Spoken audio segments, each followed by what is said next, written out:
Infinite Monkeys, the Boy Abunda Talk channel, and the Boy Abunda official Facebook page. In partnership with Lani Abunda Amasa, Thor B. Santos, Michael Alan Sikat, Boy Abunda, and Boy So present. Legalization of marijuana, same-sex marriage, yes or no, divorce, yes or no. Mahalaga ba ang pagsali sa debate isang kandidato sa Senate or Senado? Magandang araw po sa inyong lahat. Welcome to Fast Talk Plus and Why with our 2022 Senatorial candidate. Ang ating panauhin po, Carl Balita. Carl, maraming salamat. Isa pong karangalan na makasama kita, Kuya Boy.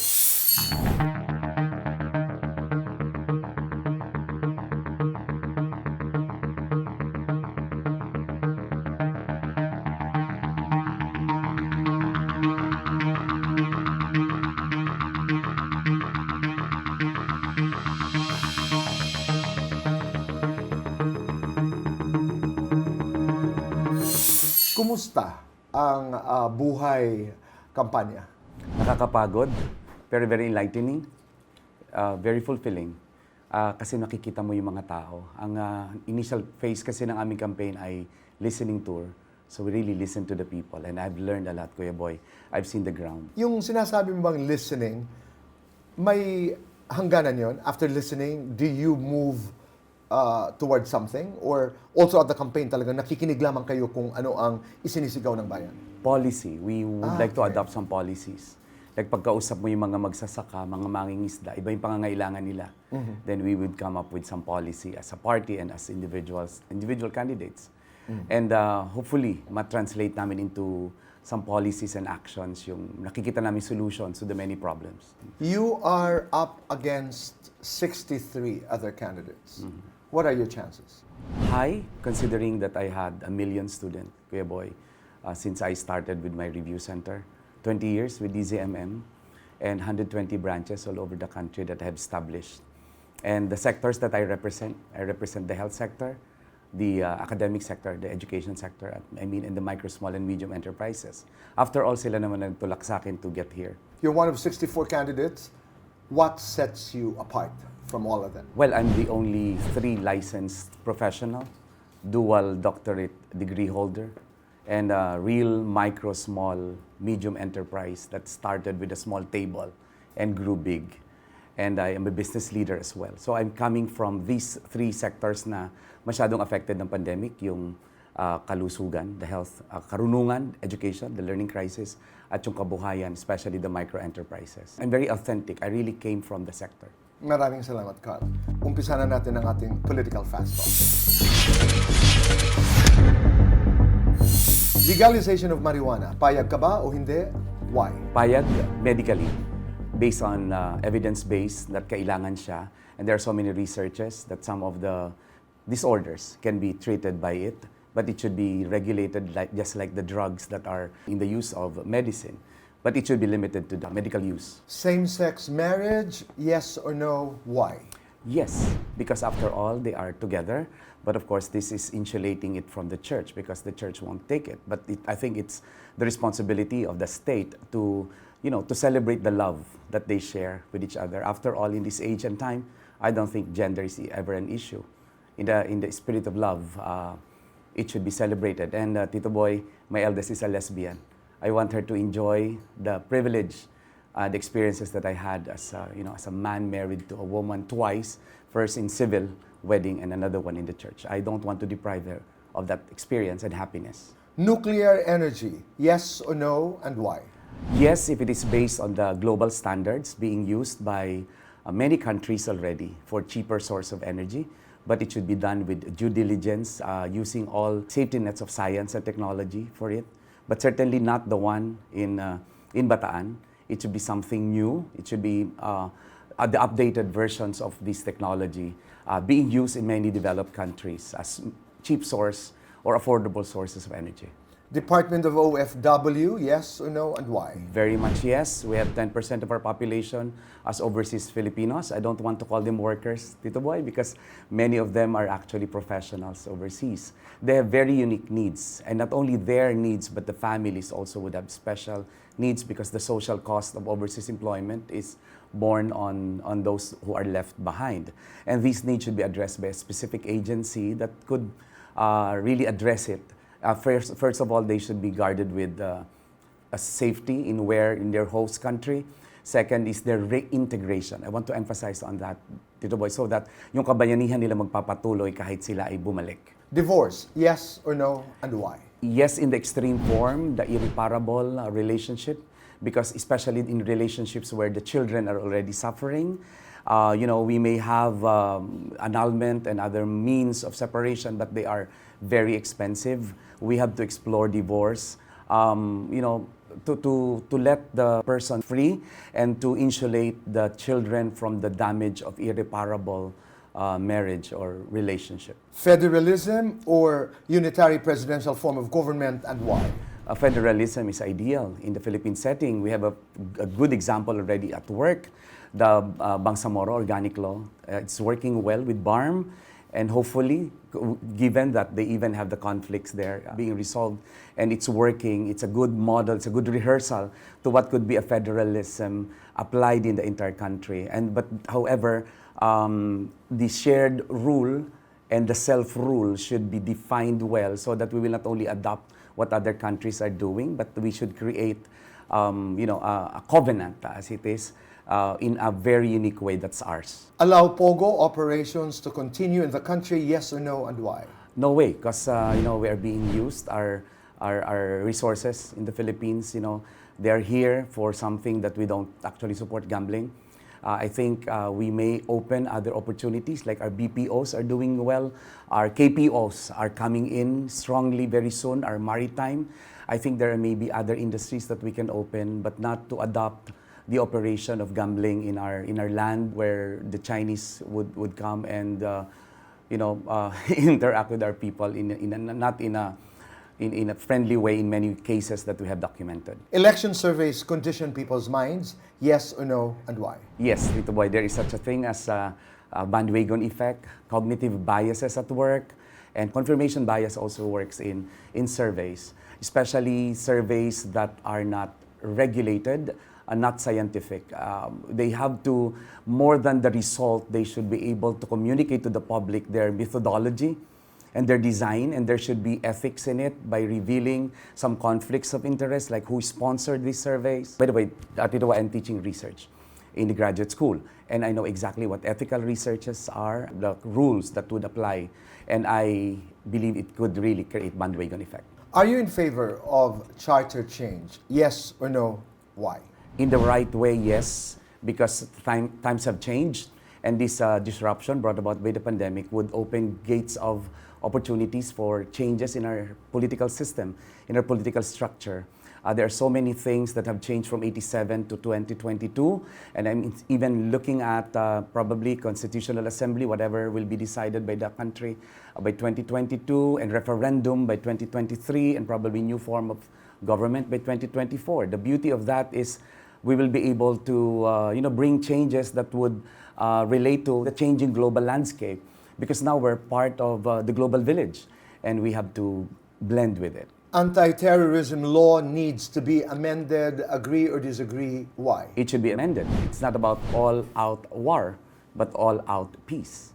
And we have to explore that, the diversity of opinions and the labeling of terrorists based on some disagreements in terms of perspectives should not be tolerated in a modern society like ours. And the global context of peace is not something that would call us to label people with colors or by being terrorists. But of course, anybody who would be into violence should be addressed well by the laws. Bilang senador, Carl, susuportahan mo ba ang isang bill na nag-aamyenda sa batasan nagbabawal ng substitution by withdrawal ng mga kandidato sa eleksyon, oo o hindi, at bakit? Yes, dapat. Kasi nakita naman natin na nangyari mga substitution. Parang nagkakalokohan na to. Parang ang nangyayari, pinaglalaruan yung taong bayan at ginagamit siya bilang isang political strategy which is not helping mature our political system. And pag dumating kasi, Tito Boy, sa usapang ang tao ay naloloko at nabibigyan ng mga impormasyong sa dulo ay pinaglalaroan lang pala tayo. Damdamin kasi at isipan ang pinag-uusapan dito and don't think it should be tolerated at all.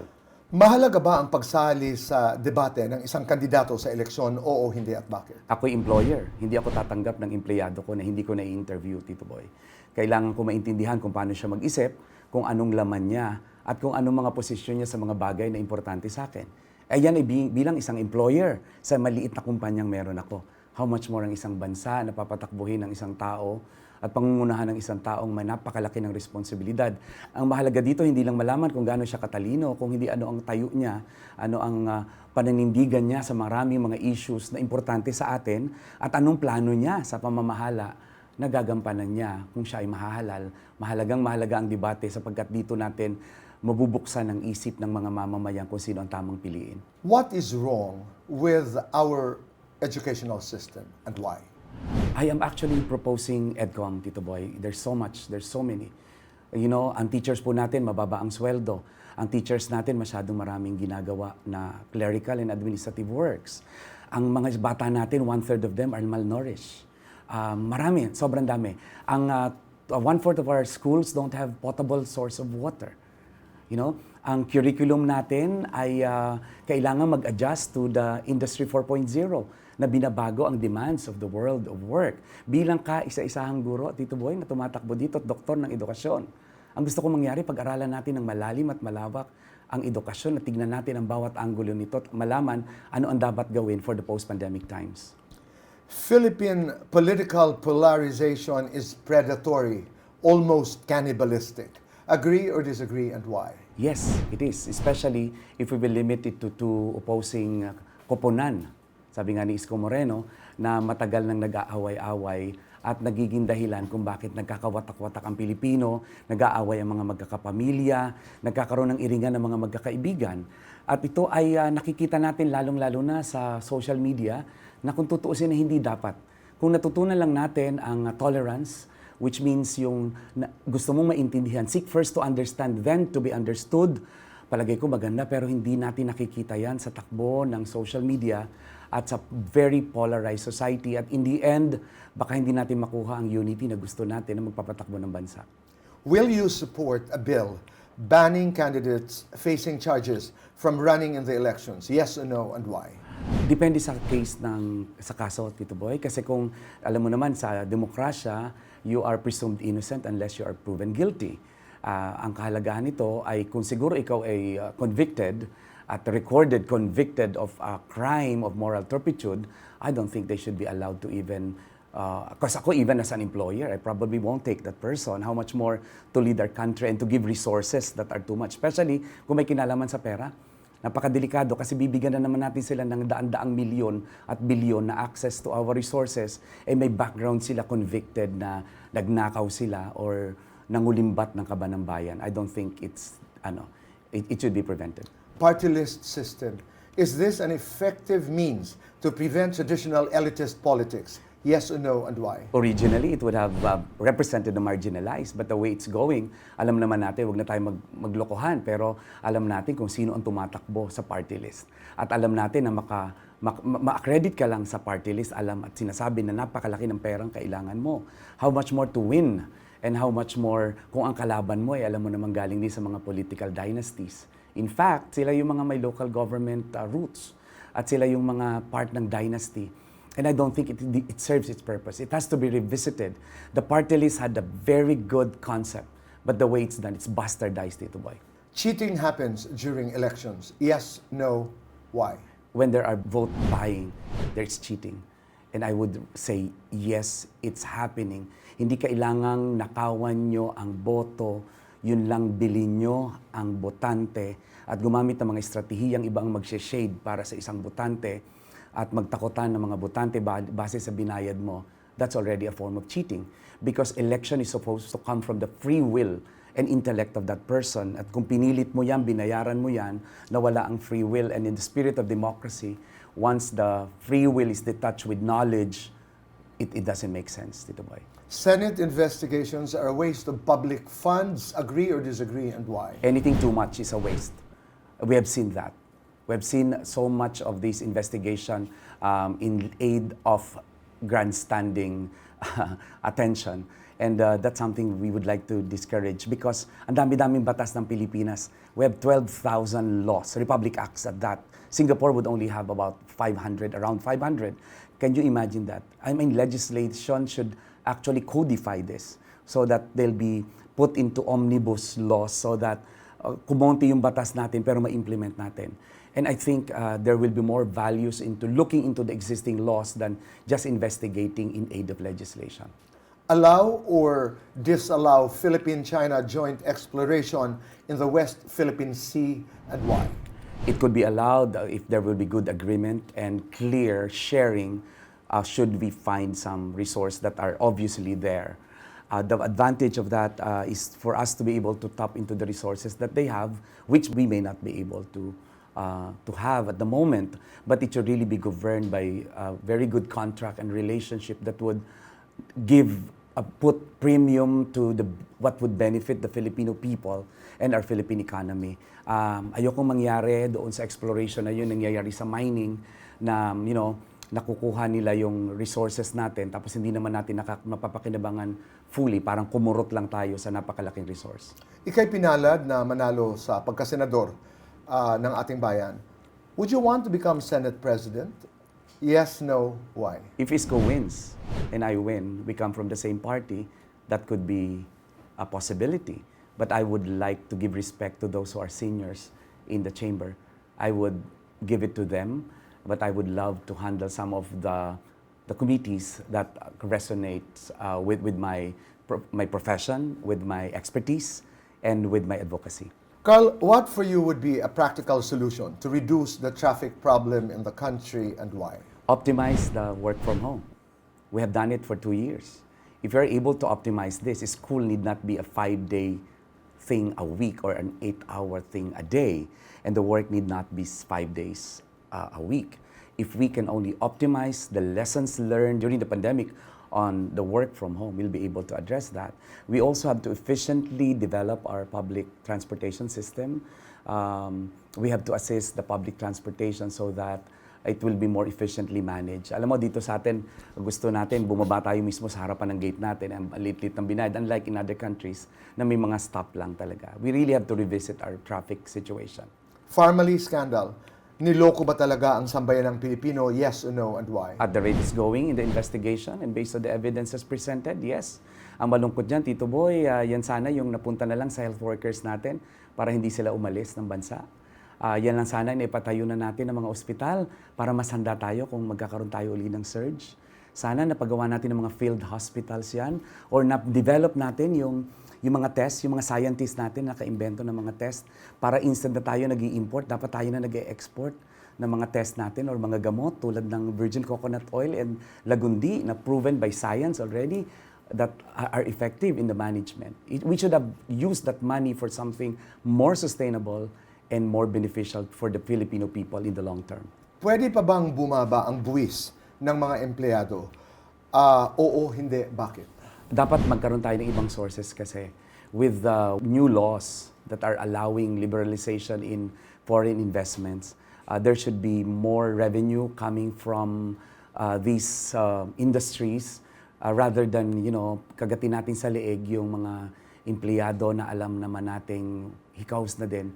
Alam mo, lalong-lalo na mga micro, small, and medium enterprises, Kuya Boy, even the small enterprises, yung kinuha natin buwis sa kanila, puhunan na yun eh. Alam mo, yung empleyado na kinaltasan natin ng buwis, maaring isang kabang bigas na ng pamilya niya yun eh. At mapapaikot niya. Ang tax maganda, pero sana maging reasonable siya for our people. Carl, papapasukin mo ba sa bahay mo ang isang taong hindi bakunado? Oo, hindi, at bakit? Yes, ang nanay ko ay hindi completely vaccinated kasi nagkaroon siya ng isang komplikasyon at naiintindihan ko ang sitwasyon ng mga taong hindi bakunado by choice or by circumstances. At ako bilang isang health professional, naiintindihan ko naman ang ibang paraan para masigurado ko ang kapakanan ng hindi bakunado at ang kapakanan ng pamilya ko na bakunado. Maraming iba pa, hindi tayo pwede mag-rely lang sa vaccine. Social distancing is there, wearing a proper mask, and sanitation could address our fear instead of discriminating those who are not vaccinated. freedom of speech and press freedom come with the power to invent fake news. Agree or disagree? Why? I disagree because it's not about power, it's about responsibility. Where is freedom when there is no responsibility? With freedom comes responsibility. And I don't think because you have freedom of speech or freedom of expression, you can already be irresponsible. I think in the context of a modern society, an educated society like the 21st century where we are in, I don't think your freedom is absolute. Your freedom ends when the responsibility begins, and your right ends when somebody else's right begins. Should social media be regulated or censored, and why? It's not the medium, it's the messenger. I don't think social media has a fault. It's the human person, the messenger of the news. And to me, it's the intention that should be looked into. Just like any crime, if you kill on self-defense, you have a defense. But if you kill with the intention to kill, that's another story.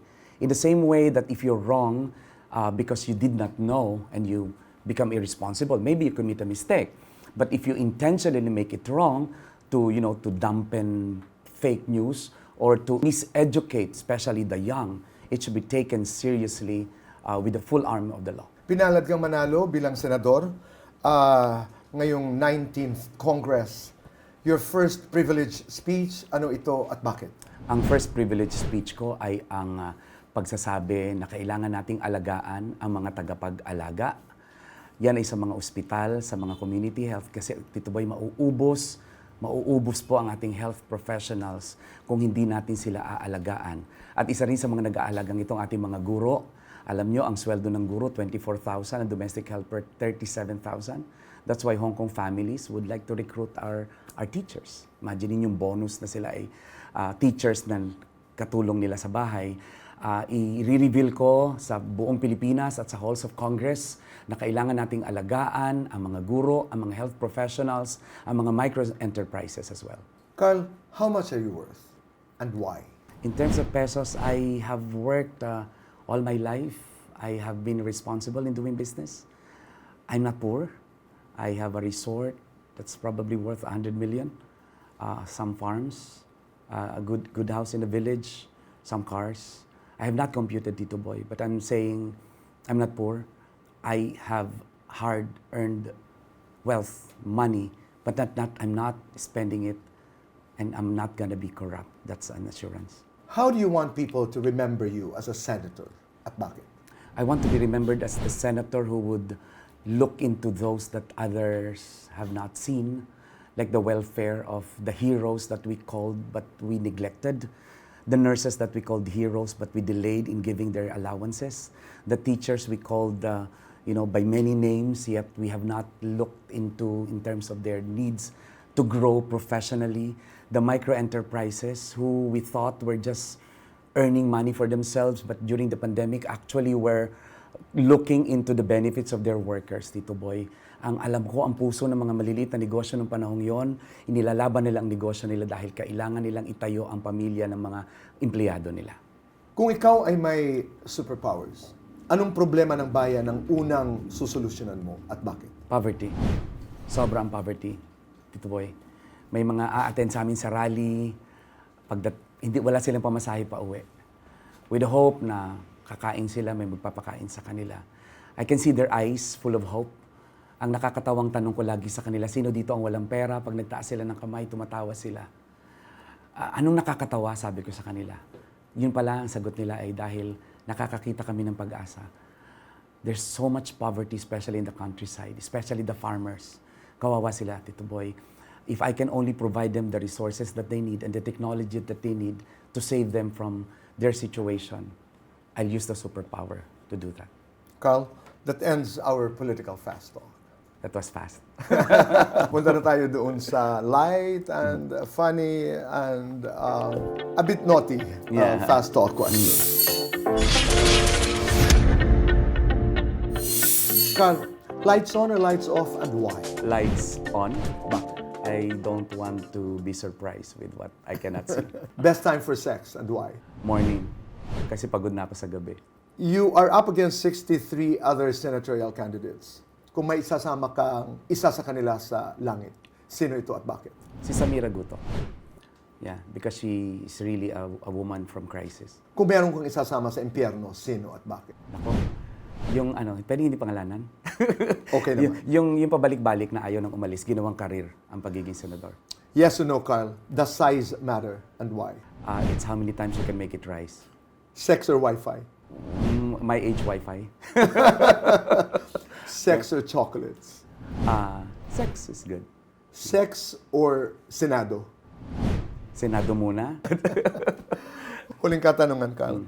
You are at the pearly gates and God is there. Sasabihin niya, Carl, ano ang pinakamagandang bagay na nagawa mo para sa akin? Anong sasabihin mo sa Diyos at bakit? My family. Because I made sure that I prepared my family for the road. I did not prepare the road for them, especially my children, because they will really be the legacy. And when I say family, I expanded it with my company. Kuya Boy, if you only realize kung gaano nangangarap yung mga pumupunta sa review centers ko. And these are ordinary people, anak ng mga farmers and so on. I want to be their dream catcher. And I will tell God that I have made many dreamers one with their dreams. Maraming salamat. Mabuhay ka and God bless you. Sponsored by Jonathan So and Carl Macadandang of Talk Talk and Show My King, Mario Theros of Ultra Fit Coffee, and Boy So of La Carmela de Boracay.